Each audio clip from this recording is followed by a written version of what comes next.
Okay, so welcome to part 2 of week 4 of the survey. This week, or this session, we're going to do measurement. Hopefully it'll be a bit quicker, so let's get right into it. Okay, so measurement. This is a map. God, it's a lot to cover, isn't it? There are 5 parts, right? We need to do basically the conceptual foundations, then or the foundational concepts, I should say. Then we're going to do conceptual and operational levels, levels of measurement, scales and indices, and then the qualities of good measures. Basically, very quickly, what we're going to do is talk about some basic issues like just very simple thing like what is a variable and what is a unit of analysis under foundational concepts. We're going to talk about how our variables can exist at a conceptual and an operational level. So we could have a conceptual definition of alcohol consumption as the consumption of drinks with more than 2% alcohol in it, and operational level it might be defined as the number of drinks you report on a self-reported survey.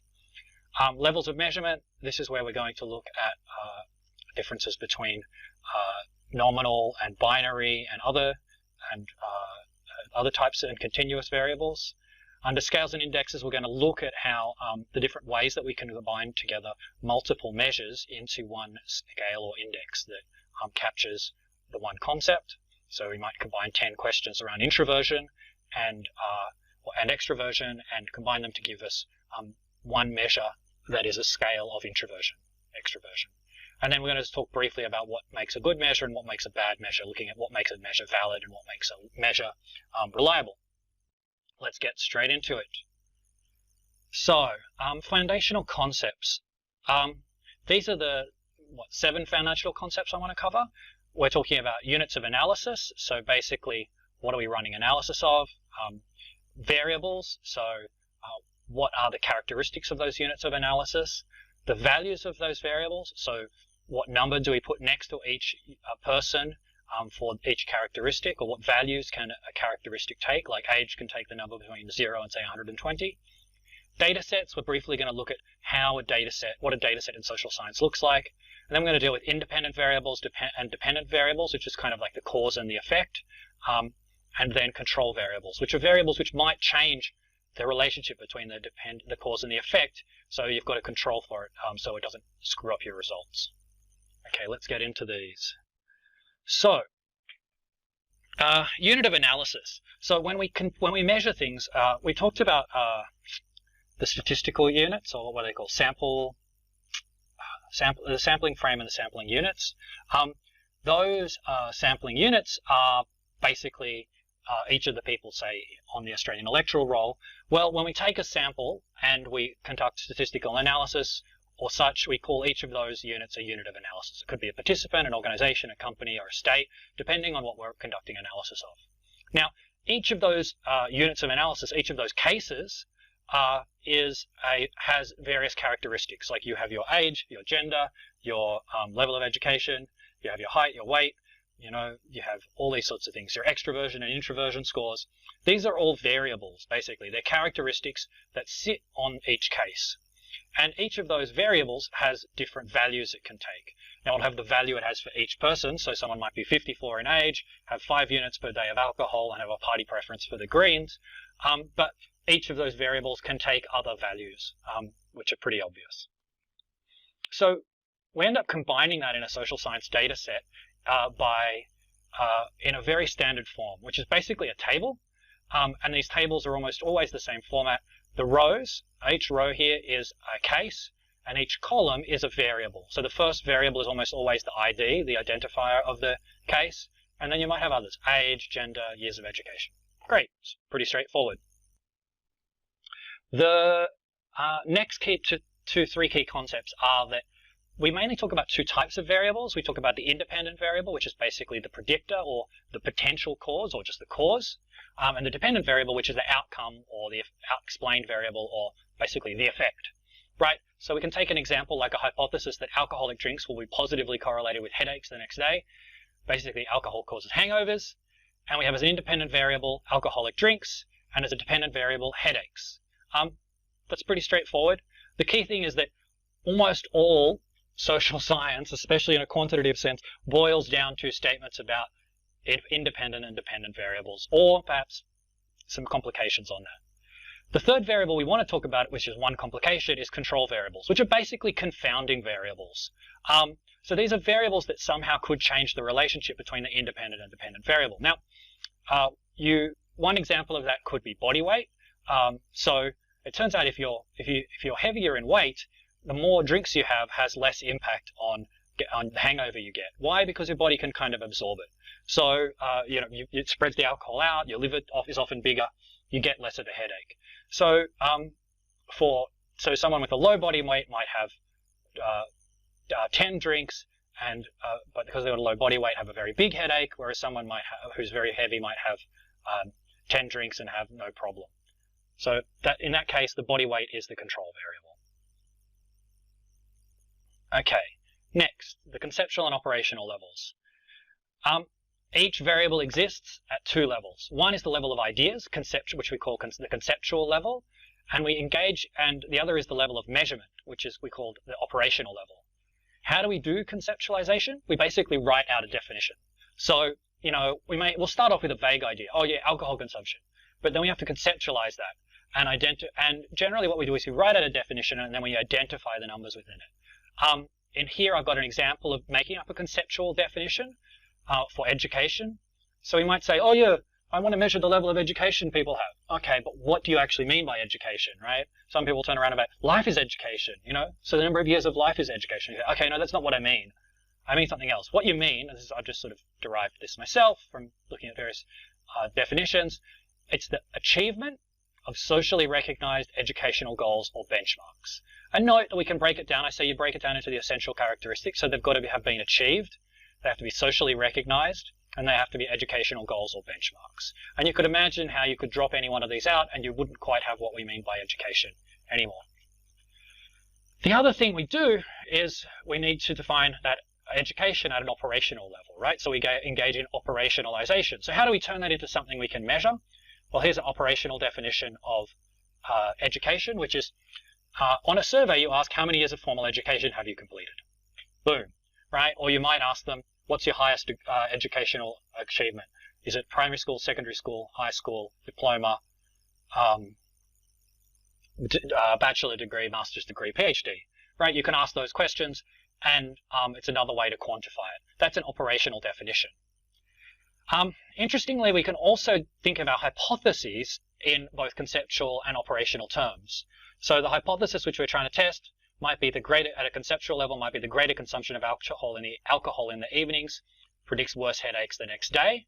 And the operational hypothesis is the greater number of standard drinks drunk in an evening through self-reporting on a survey will be positively correlated with the self-reported headache severity the next day on a 0 to 10 scale.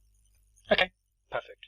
Main thing is to note that you generally want to do these things as for all the main variables in your study so that you can be very precise about what you mean in conceptual and theoretical terms, and you're very precise in how you measured it. And people can look at those and go, do they really match up or not? Which we'll get to is an example of looking for validity. Okay. We're going to move through these quickly. Boom, boom, boom. Let's just let it go. Okay. So our next type of measurement we're going to deal with is, or issue around measurement, is just the levels of measurement. So the levels of measurement are the different ways that something can be, or different units that something can be measured in, and it's about the relationship between those units. So the relationship between, say, units of color, red, green, and blue, are very different than the relationship between ages, units of age, 1, 2, 10, 20, 80, etc. Okay, so let's look at these different levels of measurement and the key concepts. The first key concept is that some measurements are inherently discrete and others are more or less continuous. So continuous variable we might think of as, say, height, which is divisible into smaller and smaller parts, meters, centimeters, and millimeters, whereas some things are just discrete and you just cannot divide them. So, and this is, which is like, say, degree. You have a university degree. You can either have a BA or a BSc or a Bachelor of Business or whatever it is, but they're discrete. There's no continuum between a BA and a BSc, generally speaking. Maybe there's a double degree. Maybe you do half a degree and then drop out, but generally speaking, they're very discrete. And this leads to, but one of the things to note about this, in conceptually many variables, like height is continuous, but operationally almost all of them end up being discrete, just because once you've measured stuff, you've only got so many units of resolution. You say, what's your age in years? You don't say what's your age in months or etc. Okay,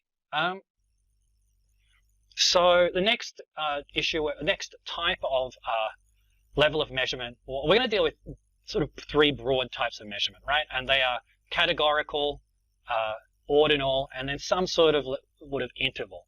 Let's deal with categorical first. So categorical or nominal variables are just those that are containers which we attach different categories, right? So it turns out that we generally have to attach numbers to things to do statistics. Why? Because computers like maths, basically. I mean, that's very crude, but it's probably true. But when we create those categories, which we attach numbers 0, 1, 2, 3, 4, or whatever to, sometimes those 0, 1, 2, 3, 4 are just buckets to hold stuff in. So we might have variables for the different primary colors, or a major, like majoring in sociology or anthropology or ancient history, or degree programs. That's another type of categorical or nominal variable, or ethnicity. The word categorical means category, comes from categories. The word nominal comes from names, but also it is simply a nominal category. It's not really any, there's not a qualitative difference between them, or there's not a quantitative difference between them. Okay, we then are going to look at the next type. There's a special type of categorical variable that turns out to be very important, and that is the binary variable. So a binary variable is one that only has two values, which are normally 0 and 1. So we can think of dead or alive, cured or not cured, pregnant or not pregnant, and so forth. It turns out that in life, there's two reasons why you use this binary variables. One is because some things just are binary. There's no half pregnant, there's no quarter pregnant, there's no 2/3 pregnant, right? In fact, with death, while it is a slow transition that happens over a few minutes, death is pretty much an on-off thing, right? It's either you're alive or you're dead. Similarly, cures, right? I mean, there are notions of remission and so forth, but generally we can think of you have a disease and either you're cured or not cured. There's another one that's generally binary, but is not strictly binary, is even by law in many countries now, is gender. So we used to think of male and female, that was binary. Now many countries have introduced things like registration of male, female, or other, or X or such, or alternatively a very detailed division of that. But in most cases, male, female will be most of your categories. You can offer the don't want to state or other if you prefer when you're designing your surveys. There's a special case now of, okay, so that's one reason. I said there are two reasons why we use binary variables. One is that some things are just binary. The other one is that sometimes we just need to simplify life, right? So we may have like every person's age, but we want to simplify it so that there's basically old people and young people, right? Or there's just people who've done a degree or not done a degree. Or sometimes, especially with categorical variables, there's a lot of statistics like that you can't do on a set of categories. What you can do, however, is change those categories from one variable with a whole lot of, red, green, blue in them, or, sociology, anthropology, politics in it, and change it instead to a series of binary variables, right? And to do that is called dummying out a variable. So in Singapore, a classic one, which is quite racist, but it's the way Singapore works, is there is a law that allocates everyone to one of four races. There is Chinese people, there are Indian people, there are Malay people, and there are other people. CMIO, it's called, the Chinese, Malay, India, other categorization system. Now, it turns out that a lot of the time my students would collect that. It turned out to be relevant data. It correlates with lots of things, but you can't analyze it as a categorical variable. It will just break so many things, because like, say Indian is a 3 and Chinese is a 1, and Indian is not 3 Chinese. It doesn't make any sense. So what you do is you transform it into 4 variables, which are, one variable is Chinese or not, another variable is Malay or not, another variable is Indian or not, and another variable is other or not. 0 and 1 representing that, or 1 representing that, 0 representing not. It turns out to be a really powerful way of dealing with lots of different badly behaved or strange variables that we get, particularly categorical. So dummying out a variable or creating dummy variables is a really important transformation that you'll regularly do with data sets. Okay, we're now going to talk about sort of, if we think about it, there are four that you really need to do. There's categorical or nominal. There are binary type of variables. The next is ordinal. So ordinal variables, what we're moving from is something where the categories have no real relationship to each other, they just are categories, to a situation where the categories are like the units on a ruler. So, and that's the highest level, like ratio, which we'll talk about later. But between that sort of ratio level and the categorical is a level called ordinal. Ordinal is one where there are units which can be ordered, and the values are meaningful and the ordering is meaningful, but we don't know the distance between them. The most important example of this is when you ask what's called a Likert or Likert question, and you read out a statement like, it's better for children to be raised by stay-at-home mums. It's an example of a survey, very famous survey question to measure sexism, and people can give one of 5 answers: strongly agree, disagree, neutral agree, or strongly agree. Now, that strongly disagree is clearly at one end of that spectrum, and strongly agree is clearly at another end. So they are ordered, and that order is meaningful.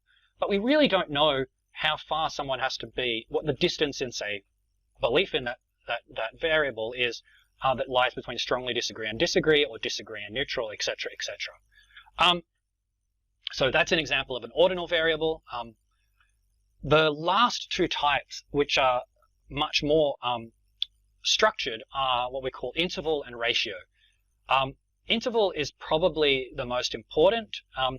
It just basically means it's a rank order of values where the values are known and the distance is known. So, we have temperature in, say, Celsius.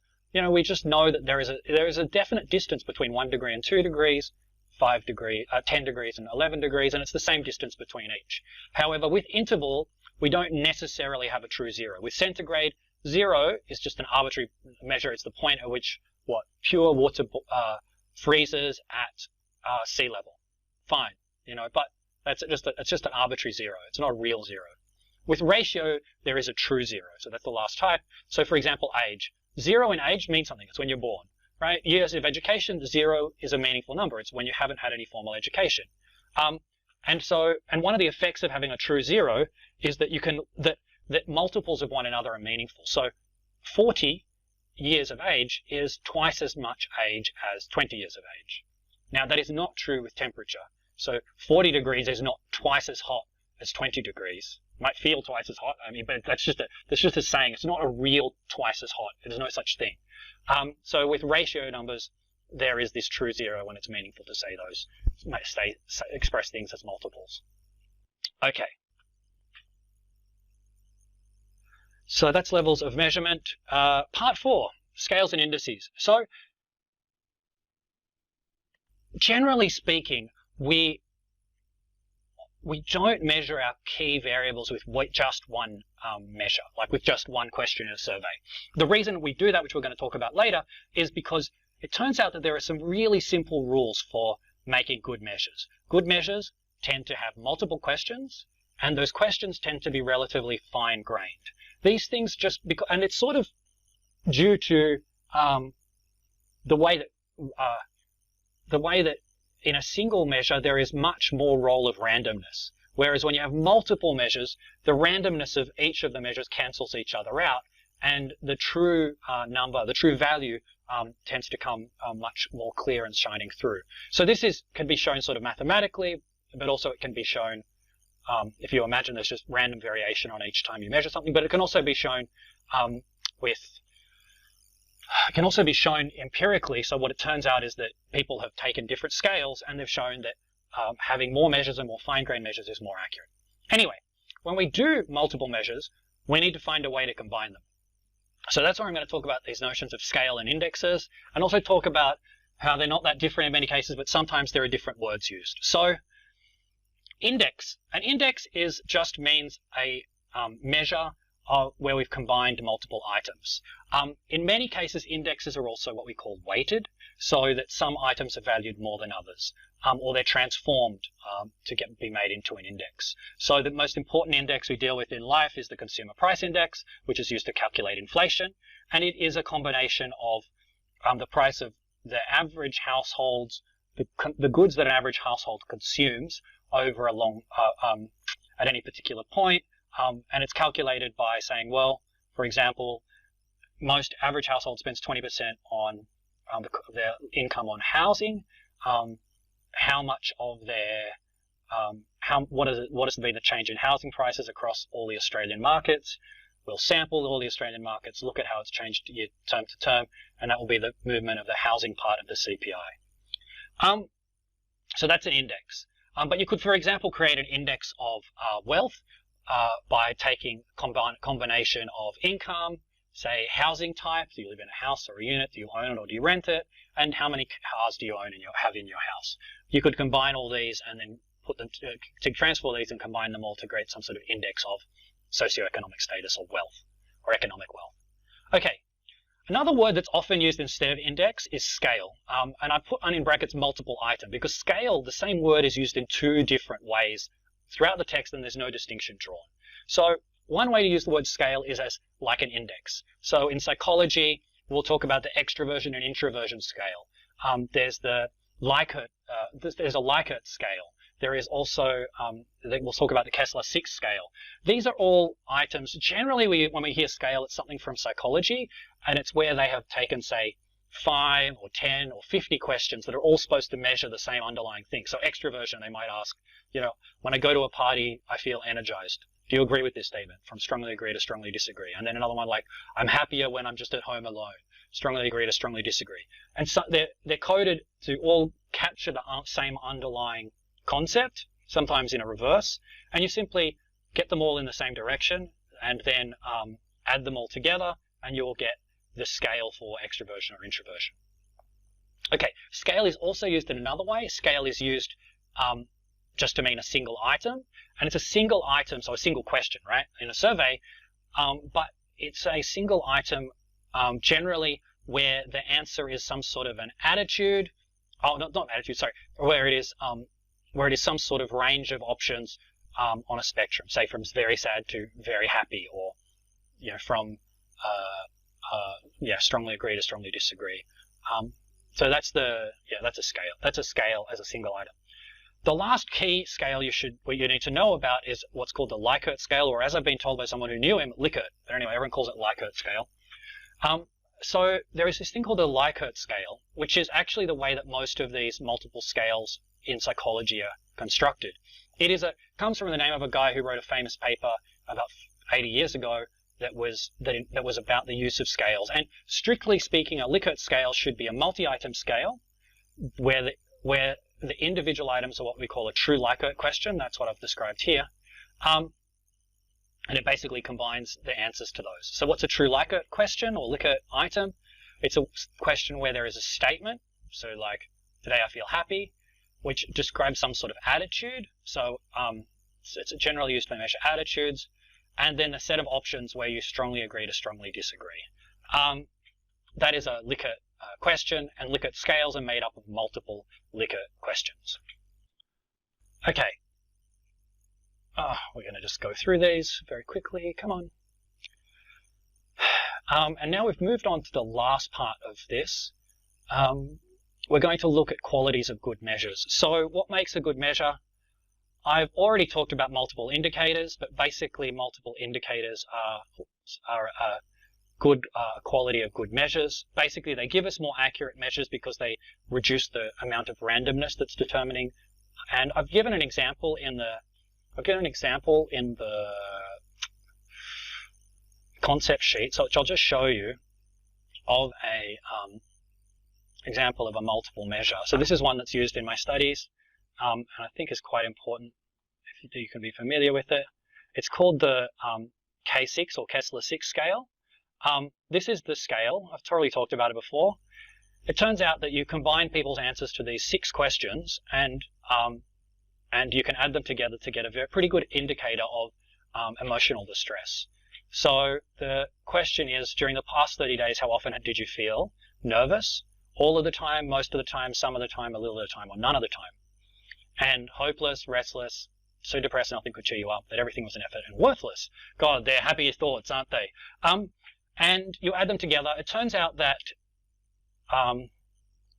when properly administered in the US a few years ago, about 4% of the population and about 8% of the black population, which represents an underprivileged social group, scored, I think, over 12 on that. I think it's over 12 is the key number. And that means that they are likely to have what's called a serious mental illness. This is not diagnostic, it's a screening criteria, so it's done so that if people score high on this, they score above 12, they probably should be then assessed by a real counsellor or psychologist or so forth, just as good practice. I surveyed my students in Singapore. I think 25% of them actually met the criteria, which I don't know whether it says bad things about this scale, which has been tested across the world by WHO, or whether it says something about my students. Okay. So that's an example of a multi-measure test, and the key point here is that it would be better to have these 6 questions than just to pick one of them. If you want to understand about psychological distress. So looking at the last couple of slides. So the last 2 concepts we're going to deal with in this part 2 are reliability and validity. So reliability is a concept that applies, it's a quality of any particular measure. So that K6 scale, the question is, how reliable is it? We're going to deal with these 2 concepts that sound similar to the layperson, but they're really crucial and very different. One is reliability and the other is validity. Reliability is just, does the measure give you the same answer when measured on the same thing, right? So clearly, each time you step on a scale, it's going to move around a bit. Sometimes that movement is because you've changed weight, but sometimes it's just because the scale's not very good. I'm talking about measuring your weight. But similarly, when you do a test, or 2 people who are, say, equally emotionally distressed do a particular test, just the way they understand the questions, how they're feeling at that exact moment, etc., all influence how much they will actually give the same answer. Basically, a good measure is reliable, and a reliable measure can be is known because it gives the same measurement or similar measurements to the same person at different points of time if they haven't changed, or similar people who have got the same underlying quality when they do the same test. Okay, that's reliability. The other quality, which is reliability, is pretty easy to get, actually. Reliability is not such a big problem. The big problem that most people have, and is the bane of all social scientists, is this concept of validity. Validity is the idea that your measure accurately captures the concept of interest. So it's basically how well your operationalization captures the conceptualization of the variable, or at least captures the true variable you're interested in. And poor validity tends to come from 2 things. One is poor conceptualization. So I guess poor conceptualization is part of poor validity. And the other one is poor operationalization. So what does that mean and how does that apply? I'll give an example. So you might say that I'm going to measure social class, and I'm going to do that by measuring people's income. And you take that to your prof, and you also go and measure it, and you find out it doesn't really work, right? Why might it not work? Well, the problem is that at a conceptual level,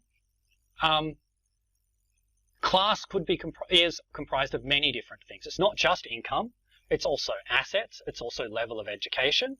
It's also something that's not just about you, but often about your parents and your partners, right? So if your parents are rich, but you're an artist who doesn't earn very much, that doesn't necessarily completely change your social class, most sociologists would say.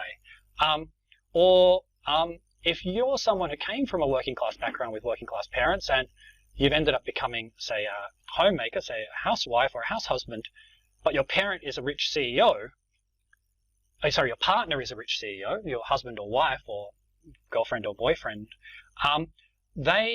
then your social class is probably very high. You could even be upper class. because that hasn't been taken account of. Or if you're someone who was incredibly rich and has no assets, no income to declare because you've probably engaged in tax fraud, but you have tons of assets, again, income would miss it. So for all these reasons, we could say because of poor conceptualization, and I guess poor operationalization because you've only operationalized it as one measure, this measure of just using individual income is a invalid or pretty poorly valid measure of social class. Three last concepts which I'll just cover. These are that there are many different types of validity, and honestly in sociology we don't care that much about it, but it's mentioned in the textbook, so I'll mention it here. And also I think it helps illustrate the two things that you really need to do when you're constructing your questions and your measures, is to make sure that you've conceptually you've got a good conceptualization, so that something is has content validity. So, and then it also has criterion validity, which means that it's basically correctly operationalized. The third type of validity is face validity, which means that the audience, whether it's experts or untrained people, see it as valid. So how do you get these things? You get content validity by consulting experts and also the existing literature. So basically that's how you make sure that your definition is good. You assess criterion validity by seeing whether, say you create 10 questions that are, by seeing that it correlates, your measures correlate with what definitely should correlate with it. So say you create 10 measures in a scale or 6 measures in a scale that should be measuring psychological distress, like the Kessler 6. Well, those 6 measures should correlate with each other. They should have a high correlation with each other. And if they don't, then they're probably not good measures of some underlying variable. And then face validity. Well, in some level, it's just that you want a variable that no one will argue with, right? So if you say your measure of social class covers all these different aspects that lots of people have said, and you've combined them into a measure, then that might seem really valid to experts. Sometimes you can just say income and it's valid in the eyes of an audience. But yeah, so there's different types of face validity. Okay, so that is the end of this lecture, this second part of the lecture on measurement.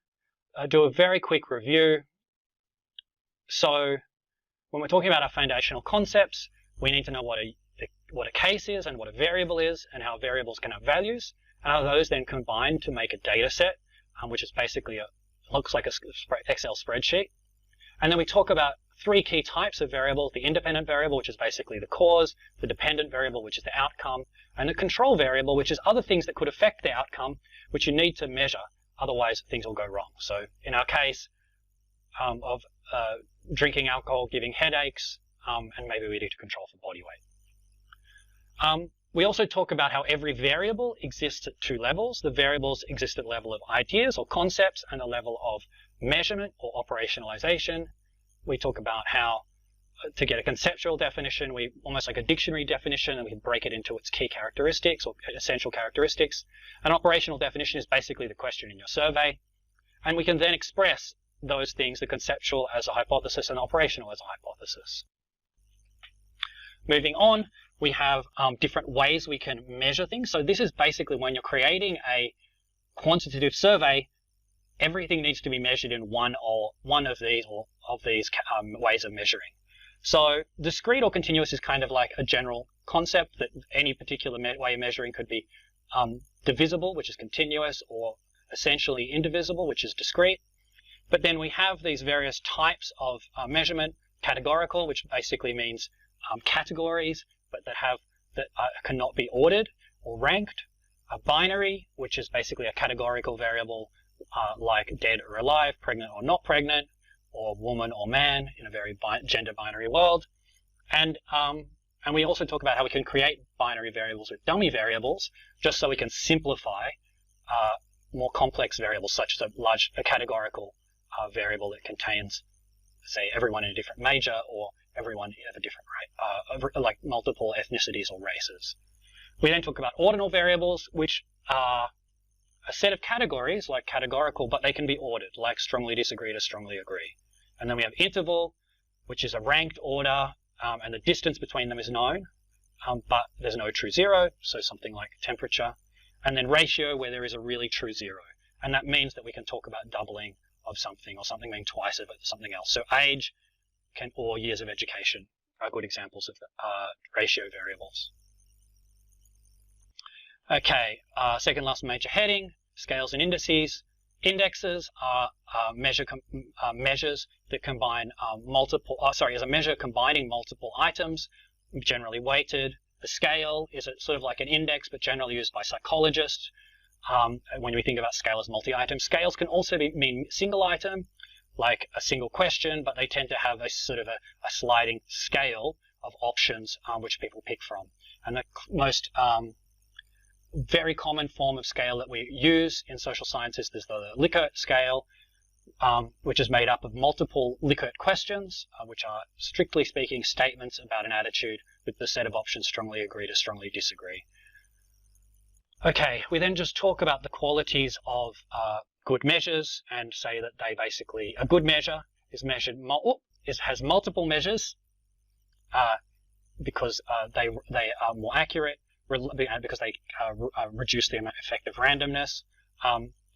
They are reliable, which we've already talked about, because they are when you use the same measure multiple times, they give you the same answer, so you can trust them. And valid, because they actually accurately measure what you say you're measuring.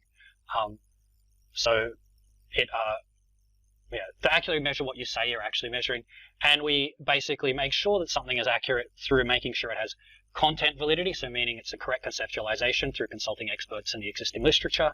Criterion validity, because it actually correlates with things that should correlate. We'll learn about combat alpha next week, and that's one of the ways you test criterion validity. And face validity. Do other people look at it and say, oh yeah, that's right? Well, that's face validity. Okay, thank you very much. That is the end of part 2, measurement.